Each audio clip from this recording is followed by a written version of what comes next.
They changed. I mean, I did it for 10 years, that trip, so I guess it is what it is. Some of you will enjoy it, some people will not. Okay, so today we're wrapping up our discussion of Zen. This is pretty much, I guess, the last thing I have for you. And so I like this quote. I like all the quotes I put on here. Existence is not a problem that can be solved by the head. It is not a riddle to be figured out. It is a poem to be sung. It is a dance to be danced. Existence is a mystery with no solution because it's not a problem in the first place. It cannot be solved. It has to be lived. I just like the middle section. I think a lot of times we worry about all of the stuff that happens in our lives that are really beyond our control.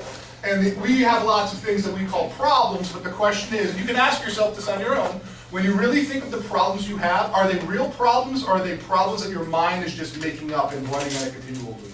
And I am actually dealing with something right now where I'm kind of worked up about something and then I kind of catch myself and go, wait a minute, and I actually think, is this really a problem or am I making it a problem? So that's basically what this is saying. Instead, life, we should look at it maybe differently. All right, so there's 3 Zen states of mind. That's a nice little picture of the forest there. Oh, thank you. You like it?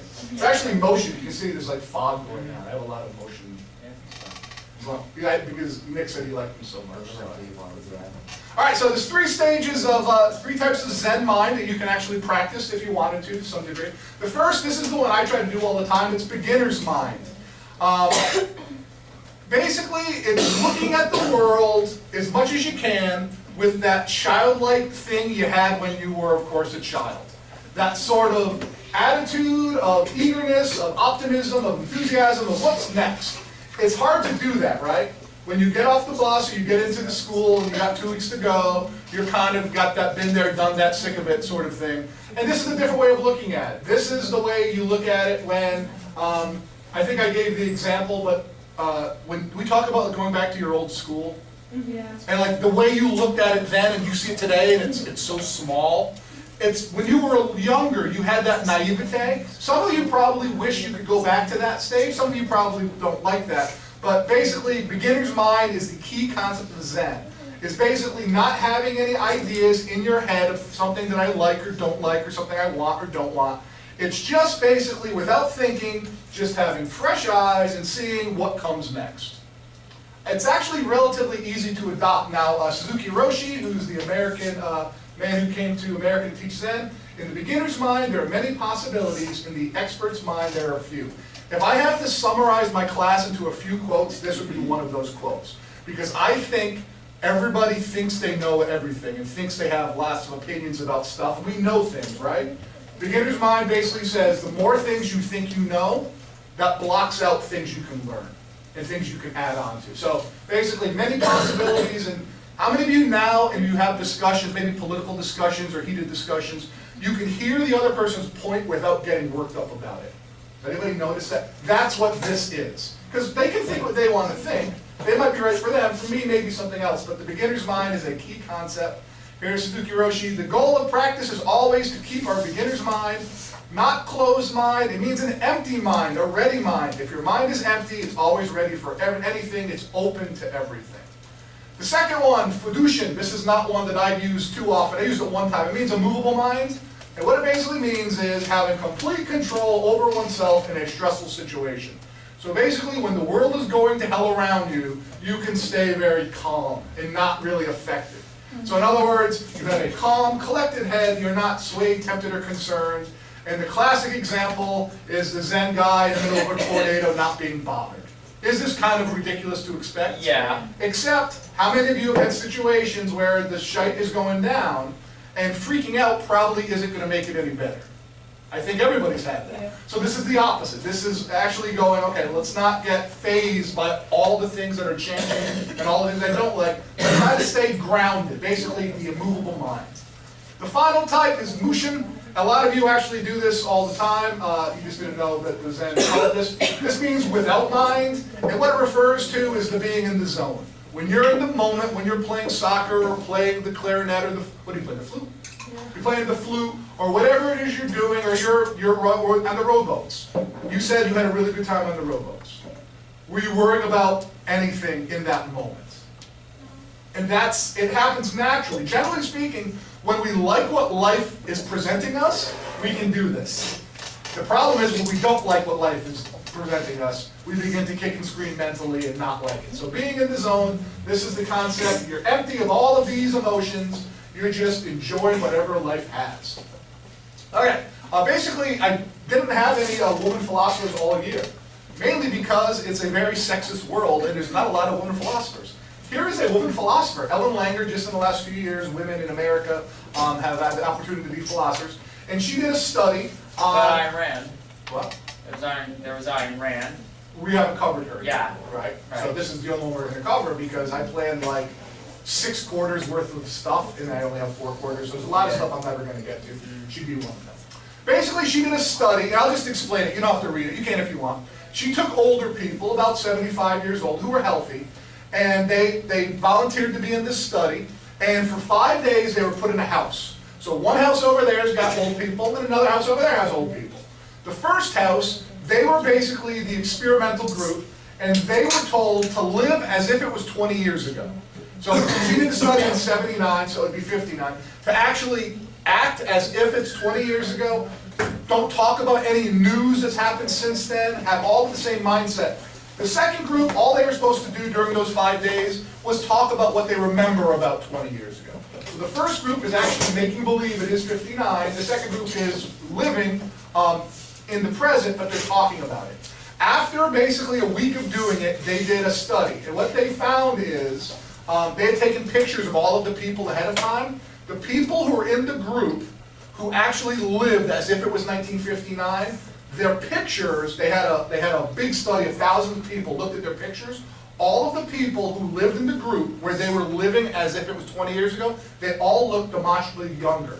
And they gave them tests, and so for instance, all of their hearing and psychological functions improved. Basically, the point she was trying to get is this. She said, it's not primarily, I remember Lundin, you said something related to this. It's not primarily our physical selves that limit us, but rather our mindset about our physical limits. The idea is, and I don't know if it's true, she tried to show it is, your mind affects your health and the way you look at things. Do you think is this a bogus study or is there something to it? Can your mindset do you believe this study, that your mindset can actually make you physically younger? No. No?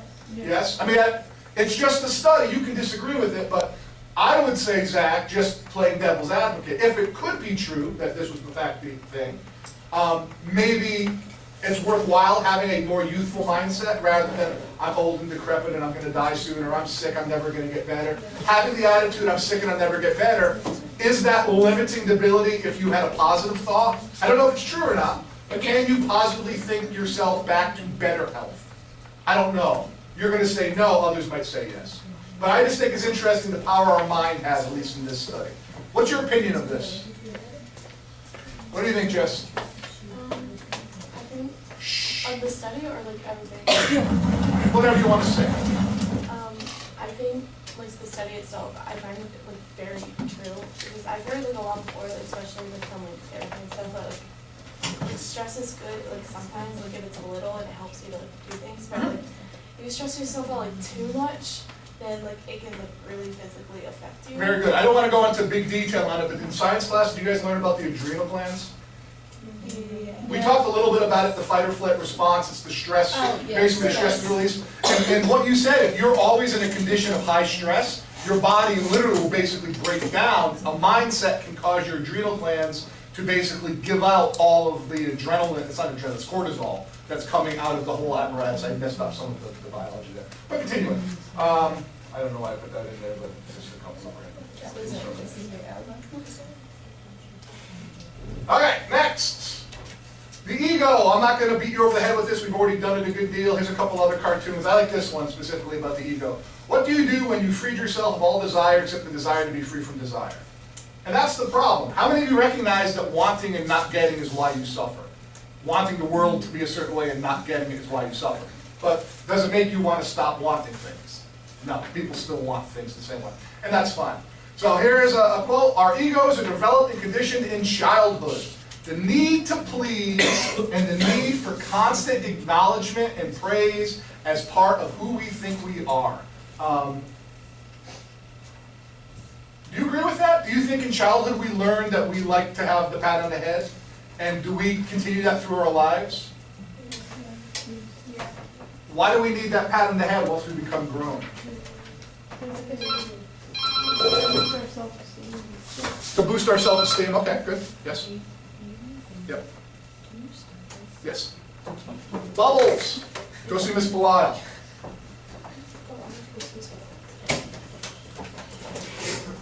Here's another Suzuki Roshi quote. Our egoic thoughts limit our vast mind. When we have no thought of achievement, no thought of self, we are true beginners. Then we can really learn something. The beginner's mind is the mind of compassion. I've said this quote 1,000 times. It's an excellent quote. The mind, a beautiful servant, but a dangerous master. I've said it 1,000 times. Can somebody tell me what that actually means, though? Thank you, Dylan. Like, when you can control your mind, like, it's really helpful, and it's, like, a really, like, incredible thing, but when you can't, and it's, like, just takes over you, it's very, like, negative. And I would argue that most people in the Western world, myself included, oftentimes can't control my own mind. It dances places I don't want it to dance. And I think this concept, over time, I've caught my mind doing things. And the idea is I've caught my mind as if it's like, you know, cut that out. You're creating problems that aren't there. And then they tend to dissipate. They tend to go away. And so that's something that you might get out of it. All right, perfection of life. Here's a concept of Zen that we haven't talked too much about. I like this one specifically. It's the waterfall. Very Zen, as it were. It's very natural. By that definition, yes, it is. Yesterday, actually, in class, we meditated by watching Bob Ross. Like 8 of us. It was a pretty good class. What's that? I had AP Block 2, and then a couple of kids from other AP classes just randomly came in. So I had like 8 kids. So, you guys know who Bob Ross is? Yeah. Of course. Like, I have pictures that my grandpa like painted from like. I actually have a couple of my Bob Ross Still doesn't beat paintings. Mr. Roger. What's that? Still doesn't beat Mr. Oh Roger. my gosh. 2 different people? I just never speak again. It's a joke. Okay, the quote. Here's the idea. Now, the perfection of life. This is really hard to accept, but the idea is, and this quote, Zen proverb, detach from needing to have things work out a certain way. The universe is perfect and there are no failures. No snowflake ever falls in the wrong place. So how far can I stretch this? When the bad thing happens, that's exactly what happens. And therefore, it's perfect. Can we judge the bad thing as being wrong and unfair and unjust? Absolutely. But does that do any good? It doesn't change. And so the Zen way, I'm not going to talk over you guys. The Zen way is basically you are going to, in essence, accept what happens. And it's not something easy to take, but it's a weird switch when all of a sudden the bad thing happens and you're like, oh, it's the worst thing. How could this happen to me? And then you just think, no snowflake falls in the wrong place. Maybe the bad thing is going to be the springboard that leads me to the good thing. Here's another quote from Suzuki Roshi. Nothing we see or hear is perfect, but right there in the imperfection is perfect reality. There is, I think maybe you wrote something about this, about there's nothing that's truly perfect. Did you write something about that? Yeah, I'm not entirely sure, but I mean that does sound like something I would write. Okay, good. The Zen thinker allows life to unfold without judgment. You might not realize it, but basically life, we should embrace it all with the good and the bad. The obstacle in the path becomes the path. In other words, when you have something that you have to get through, something big life-changing event, it's going to change you. And therefore, the obstacle becomes the path you have to walk. And in essence, that obstacle can allow your future condition to get better. I like this quote a lot. You tell me what this means.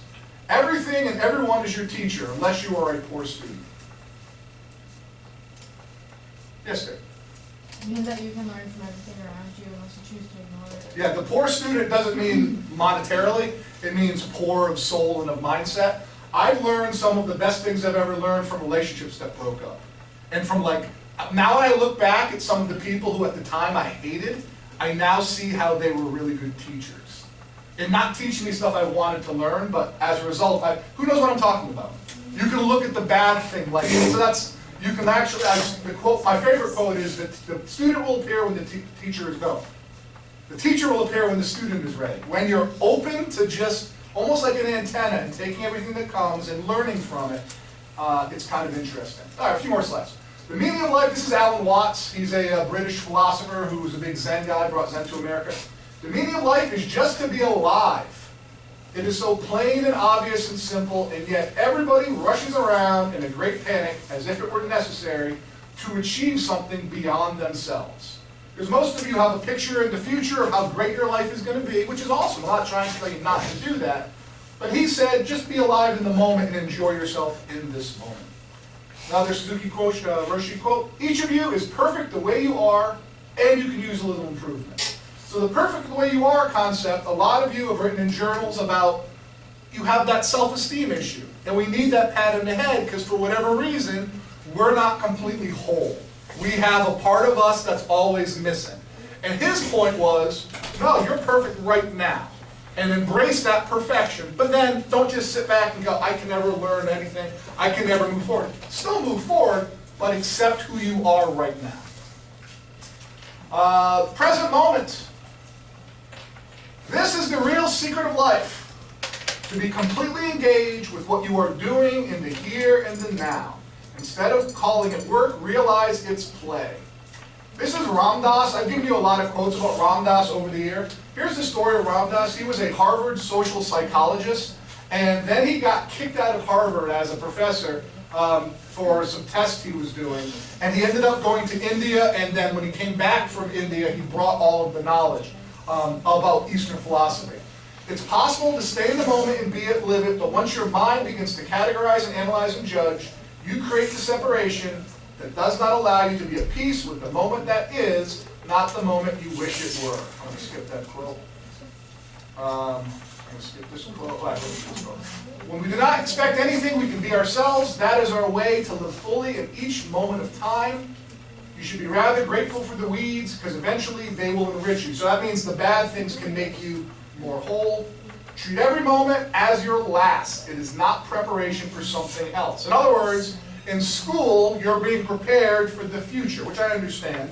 But the idea is you can never have peace in the moment until you decide, I'm going to have peace in this moment.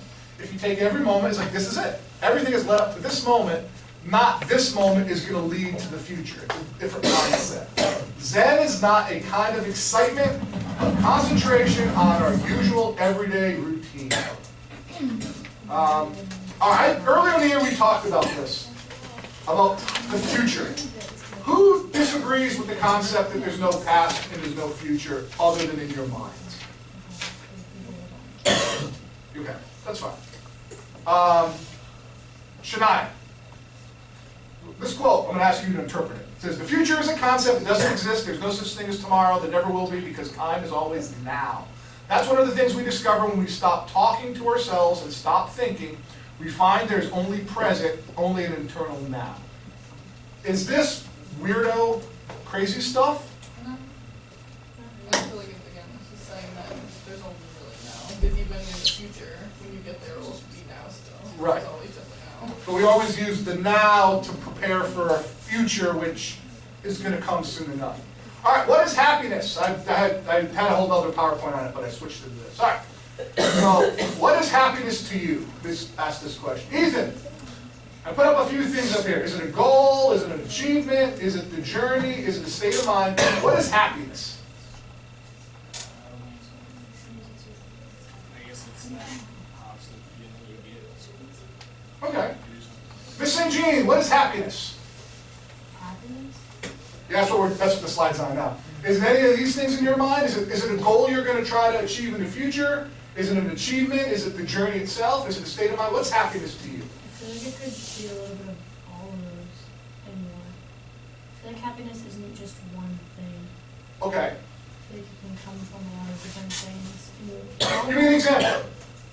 Like, for like an achievement, it Yep. could be, somebody's happiness could be that we're graduating next week. And that's an achievement, that you made it out of this place, and you'll be happy when it happens. Okay, fair enough. Good. I feel like it's a state of mind of that you get while you're getting all of those things. Oh, it's a state of mind. Well, that's the question. So, Miss St. Jean, good example of like the achievement or the goal of actually graduating. When you actually graduate, you'll be happy. Does that mean you're not happy until you achieve that goal? No. You can be happy about other things. So some of you in your mind have a future goal that you really, really want to achieve. Will you be happy if you don't achieve that goal? Will you wait to be happy until you achieve that goal? That's the concept. So here's what Eastern philosophy Zen says. They say there's two types of happiness. The first is what most of you, and myself as well, have played with, which is dependent happiness, which is the future. What that means is we believe there's a finish line. We need something else to occur. We need somebody to call us up and invite us to the prom. We need someone to make a nice comment and boost our self-esteem. We need a goal to occur. The idea is you have a mindset of having to change whatever is now, and then you can be happy. That's natural, correct? That's something we all have. They say there's another type of happiness that most people don't tap into, but they should, and it is, of course, independent happiness. It is simply a mind state right now to be okay with whatever's happening, to know that the future might be better, might be worse, who knows, but the idea is the happiness is right now. And so it's the journey itself that's the happiness. I'm thinking of a couple of students I have in other sections, not anyone in here so much, but they are driven and they're going to achieve something. And when they do, they can take a deep breath and then they can relax and be happy. I think that's depressing. Do you see how that's depressing? Mm-hmm. That driving and that striving are necessary and they're good, but if you're in a miserable state trying to reach that point, one day there might say, I changed it up. I put a finish line over here, but over here I put the start line. There really is no finish line. Does anybody have a goal they really want to achieve? What goal do you really want to achieve, goals? Own my own business. Okay, what kind of business do you want to own? Heating, ventilation. Okay, so you open up an HVAC business, and the day you open it up and you put the little shingle on the door, and you get the first person comes in and they get the business and you hang up their dollar bill, are you then happy now that you've achieved your goal? And nothing else ever has to go right the rest of your life, you're always going to be happy. Yes. Really? Well, not What if your always, business goes out of not- business? Well, not always happy, but like. Will there be another? Now that I achieved that goal. And you should be happy if you're able to have a goal and reach it, no doubt. I don't disagree with that. But will you come up with another goal? And will that other goal, which is you should, but will that other goal limit your happiness because you're in the quest of trying to get it? Or can you have the state of mind as you're reaching your goals to be content? I think you can have a state of mind to be happy the whole time while you're reaching another goal. All right, this is one of my favorite videos. Do I have sound? I don't know if I have sound. Yeah, I heard you. Now this is, Alan Watts talking, and it's illustrated by the South Park guys. They're big Alan Watts fans. The ending is kind of where I'd like it.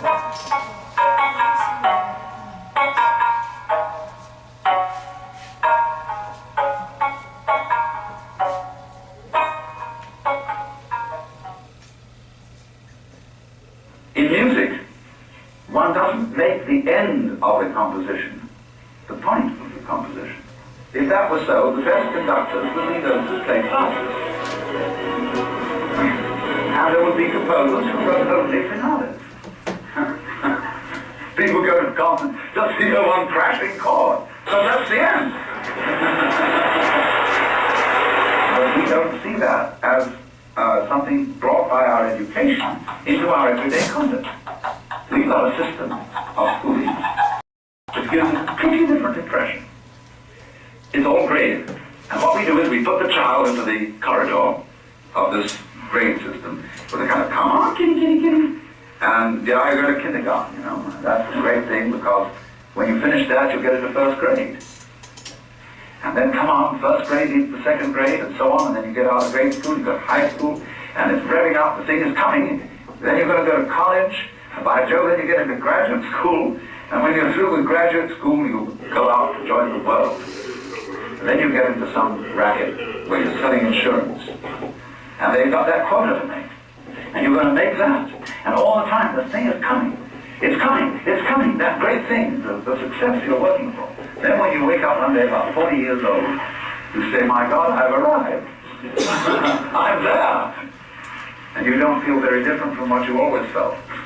And there's a slight letdown because you feel there's a hoax. And there was a hoax.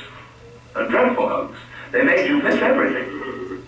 We thought of life by analogy with a journey, with a pilgrimage, which had a serious purpose at the end. The thing was to get to that end, success or whatever it is, or maybe heaven after you're dead. But we missed the point the whole way along. It was a musical thing, and you were supposed to sing or to dance while the music was being played. So in terms of what life is supposed to be, that's sort of the idea. Is it a start and finish line, or are you supposed to enjoy the dance that's played for you? Our final, go ahead. Logically, kind of somewhat is a start and a finish line. I mean, in the beginning you're born, in the end you die. Do you think when you, the finish line meaning when you achieve success? You think when you die, that's when you achieve success? Not really. I'm just success is whatever we make of it. Exactly. Yes. That's actually like what the video touched on at the end. I actually thought about that, and I was actually kind of scared. Like, what if I get to where I want to be, and then it's like it feels no different than like everything. So then it's like, well, what was the point? Unfortunately, you can't know until you get to that stage 25 years later. So for me, my goal was to make a lot of money, and then I made a lot of money, and then I was like, now what? And then I lost a lot of money, and I was like, oh. I like having a lot of money more. And then I made a lot of money back, and I would still have that emptiness. And then I got a dog, but the dog crapped everywhere, so I gave the dog away. And then, at some point, you need to figure out what your success is or what sort of makes you whole. The final aspects of how to actually do Zen, there's 3 different things. Zazen, which is their type of meditation. Koans, which are these little poems that your brain kind of breaks doing. And Satsang, which is basically a discussion. Zazen, seeing the mind is becoming the Buddha. Basically, we did it yesterday, and so we might, if you want, tomorrow, for those who are here, we'll do it where, basically, you just watch, we're watching Bob Ross. Bob Ross, we're not watching Mr. Rogers. He's not as cool as Bob Ross. Bob Ross has a boss afro. Mr. Rogers has whatever. It's not even the same. Does an afro really suggest a man's Yeah, status? absolutely, 100%. Bob Ross, all he does is paint pictures. Mr. Rogers teaches kids valuable life lessons. It was Bob Ross. No, it's fine, it's fine. You're open to your beliefs, without a doubt. Enjoy them. Yes, ma'am. Yes, ma'am. So basically what Zazen is we put Bob Ross, do you want to do it tomorrow? Yes. Right, for whoever's here, we'll do it tomorrow. Koans. Now, koans are kind of weird. They're like these riddles. They're riddles that have no answer, because what they're supposed to do is basically to break your brain. Because you try to think of something, and you try to think of the answer, and it doesn't work. It's basically a riddle that's unsolvable. And so, the most famous one, Max Turner asked me what it meant earlier in the year, and so I put it in the PowerPoint. This is the most famous one. A monk asked Joshu, does the dog have Buddha nature? Joshu replied, mu, which means nothing. And he said, what the hell does that mean? And the whole point is, it can't be explained, because what's the point of the koan? To break your mind so your mind stops thinking. So it can't be explained. It's kind of dumb in a way, or people meditate on this for years. And it actually means something. I'll show you a couple of others that are a little more useful to you. A student filled with emotion and crying basically implored or asked, why is there so much suffering? And Suzuki Roshi said, no reason. That's a koan. What does that mean? This one you can actually figure out. What does that mean? Brooke, what does that actually mean? Well, you have to look at it first. A student filled with emotion and crying implored, why is there so much suffering? Suzuki Roshi replied, no reason. Any idea what that might mean? No? Okay. Great. Because there's no technical suffering in your mind, it's not what you make of it, so there's really no reason for it, because there is no suffering. Yeah, I mean, the concept is, and you got it, good job. The concept is, the reason for your suffering, you're the reason for your suffering, because of the way you're looking at what life did. So there really isn't a reason. Now, most people would never get that, and most people would say, yeah, but so-and-so died, or I lost my house, or this terrible thing happened. It's how you view life. It's how you look at it, and that sort of thing. And probably the most famous one, if you meet the Buddha on the road, kill him. That's a Buddhist and Zen koan. This was sort of weird. If you meet the Buddha on the road, kill him. I don't understand what this means other than you don't kill some. It's not literal, Zach. Yeah. Anybody have a guess what this might refer to? So the Buddha basically is a mindset. Somebody who has a mindset and they all of a sudden realize that they create their own suffering, or whatever they realize. You guys have had, how many of you have had different ways of looking at life with the Eastern stuff? A few of you have. Now, that Buddhism thing, or the Buddha, if all of a sudden you meet the Buddha, that means you're looking up to the Buddha, that means you're holding the Buddha at a higher level than yourself. Or if you're actually think you're the Buddha, you're enlightened, though I know so much now, by definition, the whole concept is you're putting the I in there. I am so enlightened now. If you think you're so enlightened, by definition, are you enlightened at all? No. And so that's the concept. And they say on the road, meaning people think you need to go somewhere to basically get your mind to see life the way it is, but you don't have to go anywhere. Just where you are is where you can kind of bloom. And so that's what it means. But the first one's a true koan, and it has no real meaning. And the final concept, the satsang. Satsang basically is, it's a word that means gathering together for truth. We've run out of time. I don't know if you guys, this class would have liked to do it anyway, but satsang is basically just like a class discussion where you have people put out their different problems, and then someone who's more well-versed in Zen would explain basically, it's kind of an advice forum. We're not going to have time, but should I do that in a future year? Yeah. Yeah, I think that'd be cool. It's an open-ended discussion where you guys would throw whatever you want out there. I feel like people would be scared to do that, being like judged. Well, that's the question. I don't know. I mean, this class doesn't talk a lot, so I don't know. I know my other class, they'd have 1,000 issues they'd want to discuss.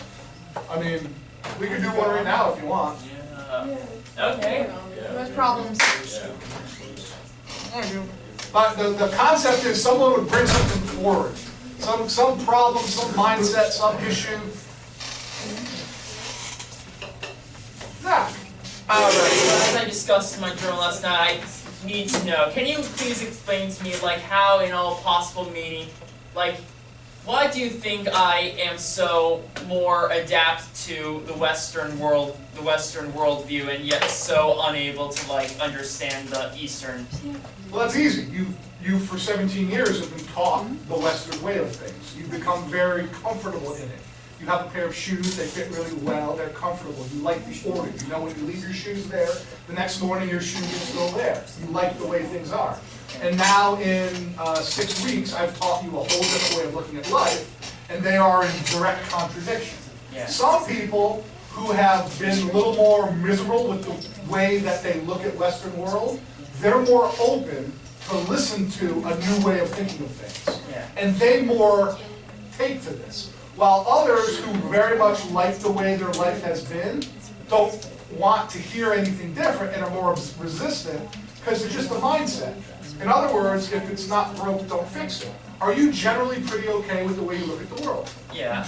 Then you don't see a need, you suffer a lot every day internally with all of the things that go wrong in your life. I mean, it does cause me some stress, but I just try to move through it. And you do. Yeah. And you're able to work with what you've been taught for 17 or 18 years, and therefore there's no need to find something else. You are a concrete thinker, Yeah. which is nothing wrong with that. Mhm. Other people aren't concrete. Like you're a math person, correct? Correct. Math teachers would hate this stuff. English teachers and history teachers might like it a little more. What's going on next door? I keep, I Party, like it asking literally you, sounds like a something to win. rager over there. I don't know, I was thinking of torture, but rager, torture, weird. Rager vibration. But Zach, do you understand the concept then? Yeah. Your resistance, if I tell you, and this is probably a bad analogy, but if I tell you that Santa Claus isn't real, but for your whole life Santa Claus has been bringing you lots of food presents that you wanted, are you going to want to listen to what I say? If I believe Santa Claus for my whole life, I wouldn't want to listen, but I've already turned Santa Claus. That's why I'm saying it's an analogy. It's not meant to be literal. Anybody else? Are you just telling your problems? What's that? Are you just like telling your problems? If you have, it doesn't have to be you specific, it could be in general, if you want the Eastern perspective on this stuff. I haven't really done it too much, I've just let the people quote themselves. No? Okay, sometimes when I'll now because of all this, I'll like catch myself being negative or whatever, and I'm like, I'm making this a problem when it's not really, like, I'm just like, more of like the glass is like half empty, you know? And then I think about it and I realize it and then I can't change it. I just still think the same way. Fair enough. How long have you tried to change it now? 3 or 4 weeks? I don't know. Kind of like longer than that just because like, I don't know, I've been like realizing more often since you've been like talking about like just this class basically. So during this class, were you catching yourself before this class? Not really. Not really. Like every once in a while, but it's not like I was actually like putting any like thinking Okay. into it. I think that's a great example, and a lot of people have actually cited that in their journals. You don't change it overnight, like I said, 17 or 18 years of doing it one way. Yeah. But if you notice, as you tend to do, like, wow, I'm creating something that's not there, I'm being a little more negative, half full class. The more you notice it, the more you'll change. Yeah. When I really state the time bomb aspect of these philosophies, I mean it. In other words, I think some of you next year or beyond, all of a sudden one day something is just going to come into focus. Something that I mentioned or something that they mentioned, because it hasn't been my words mostly, it's been other people's words. The more you notice it, the more it tends to become a little less powerful each time. You won't be able to change it right away, but what will happen is, I've been doing this stuff for 8 years, and I drove into school today with like squeezing the steering wheel because I'm bothered by something. And I start going down that road, and then I'm like, all right, what am I doing? I teach this crap. Why am I going and let it go? And then I let it go, and then I drive for a few miles, and then it comes back. You know? But gradually, the amount of time it goes before it comes back gets longer and longer, until hopefully some point in life you're just at peace with whatever happens. But I think just noticing that there is a negative way of looking at life that makes your life less good, for lack of a better way, over time it kind of smooths itself out. Yeah, because it like annoys me. I'm like, why am I even like upset right now? Or, like, why am I? But then I just like stay in a bad mood, and I'm like, I don't Okay. know, it's annoying. Any others? Okay, I hope we that's all fine. have to do this. And Harley? Well, can I use the bathroom? Yeah, sure, okay. We'll just do that. And then unbox. I'm gonna go look into that noise, so you can look at this. Good luck out there.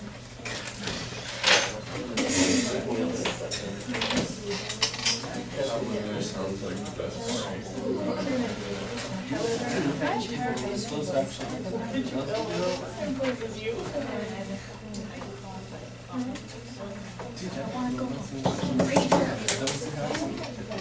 I feel like it's not me either, but like, you know what?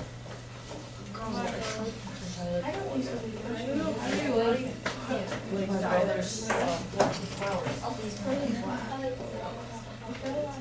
She decided to take a shower 5 minutes before we had to leave.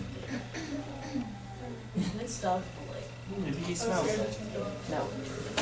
She took one the previous night before he went to bed, and then again he woke up. If I take one, my leg won't take Yes, he took one before he went to bed. She went to bed. It's not like he. It's not a race. I think that's it. I think that's it. Thoughts? This is basically the end of the Eastern stuff. There's a lot more I had planned, but I've run out of time. Thoughts about anything?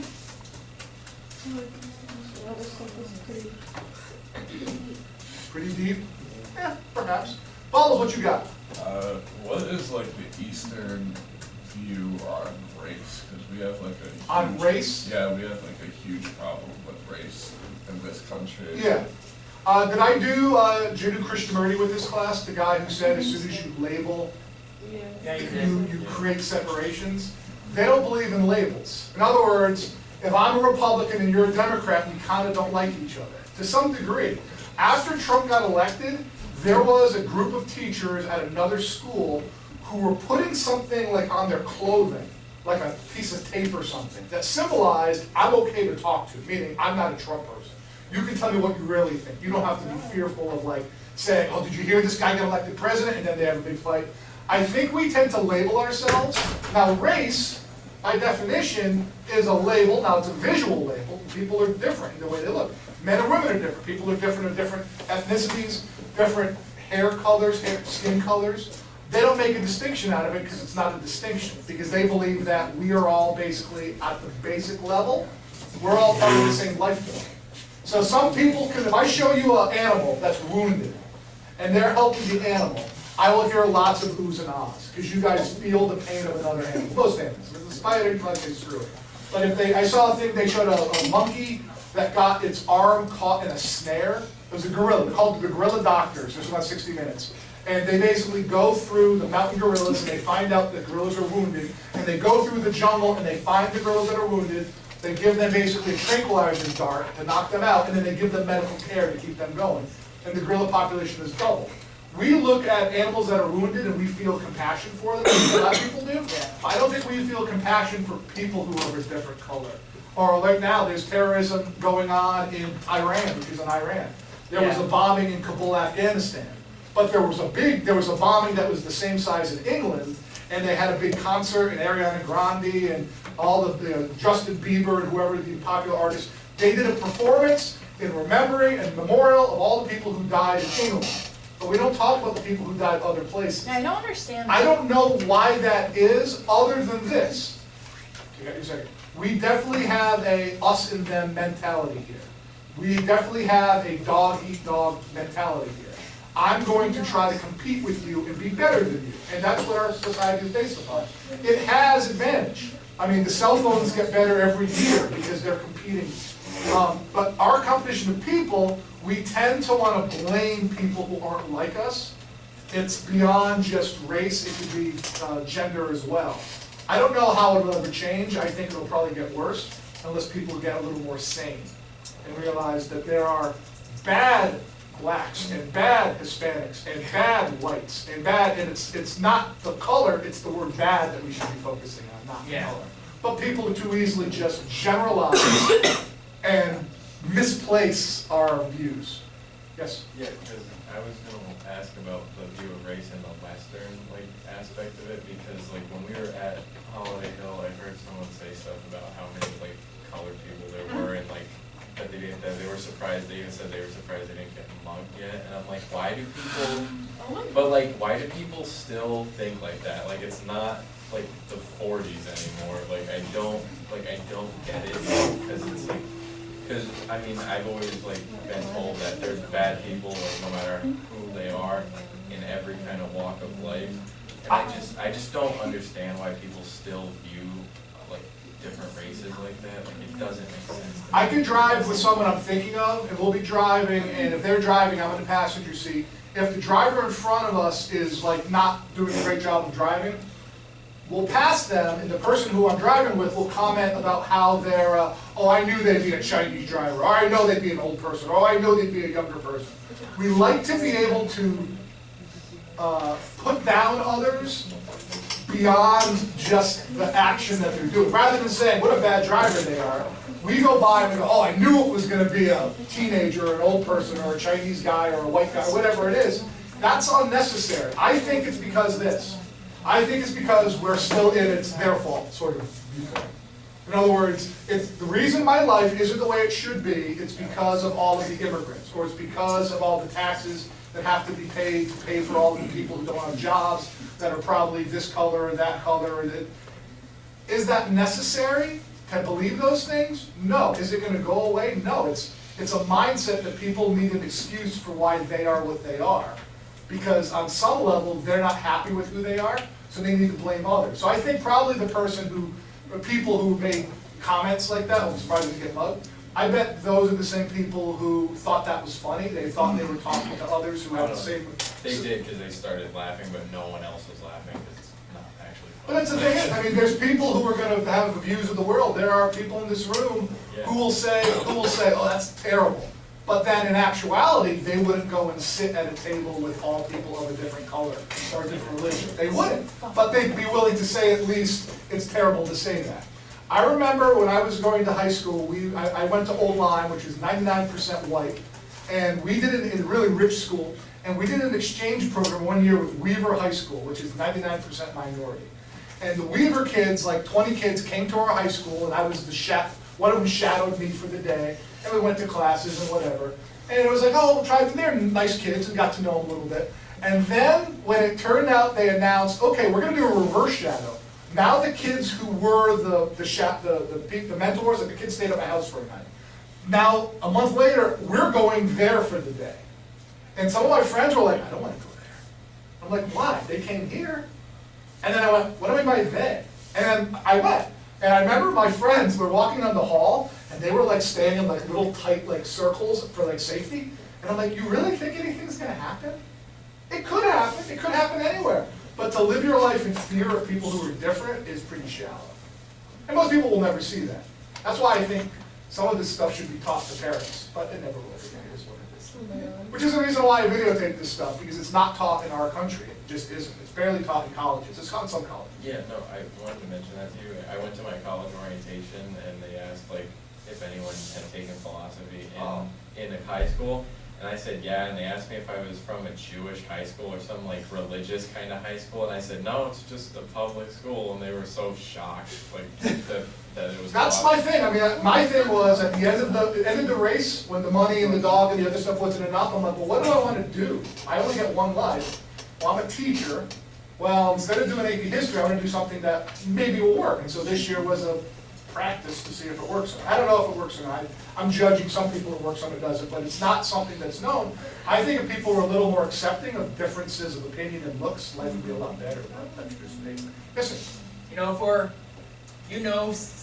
considering that we've gone like a few decades or a century, like preaching the virtue of equality and how despite some differences, we're all the same. It's kind of shocking how there are quite a lot of people who still seem to follow this mindset of we're naturally better than this group of people in a way. It's actually a thing called American exceptionalism, that we are exceptional, we are better than everybody else in the world by nature of being born and educated and living in this America, which has the American dream. And some people can believe that, that's fine. Other people might disagree, probably from other countries. I have my view on it, you can have your view, you're perfectly welcome to that. I just think people are very much the opposite of the beginner's mind. People know a lot of stuff. And by knowing a lot of stuff, I don't think they know as much as they think. They're a bunch of